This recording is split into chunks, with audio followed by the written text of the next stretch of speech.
আল্লাহর কোরআনের আয়াত, কুল্লু উম্মাতিন আজাল, প্রত্যেকটা দলও মারা যাবে। যেভাবে সকল মানুষ মারা যায় ঠিক সেভাবে প্রত্যেকটা দলও মুছে যাবে। একটা সময়ে আপনারা মুসলিম লীগ নামে একটা দলের কথা শুনেছেন। এভাবে করে করে অনেকগুলো নাম আমাদের দেশে ইতিহাস বই খুঁজলে, রাষ্ট্রবিজ্ঞান খুঁজলে পাওয়া যায়। সে দলগুলো কিন্তু আজকে নেই।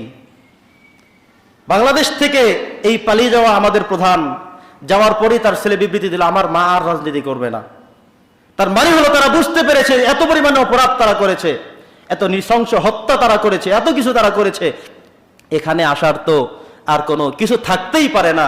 বন্ধুগণ আমার, ওই ব্যক্তি কিভাবে দেশপ্রেমিক হয় যে ব্যক্তি তার নেতা কর্মী সবাইকে রেখে আসতে পালিয়ে চলে যায়? সেটা কোনো দেশপ্রেমিক হতেই পারে না। বরং দেশপ্রেমিক আসলেই তারা যারা দুর্দিনেও দুঃসময়েও সাধারণ জনগণের, সাধারণ মানুষের পাশে থাকতে পারে, তারাই হলো অরিজিনাল আমাদের লিডার, তারাই হলো আমাদের নেতা। ঠিক কিনা বলো মুসলমান?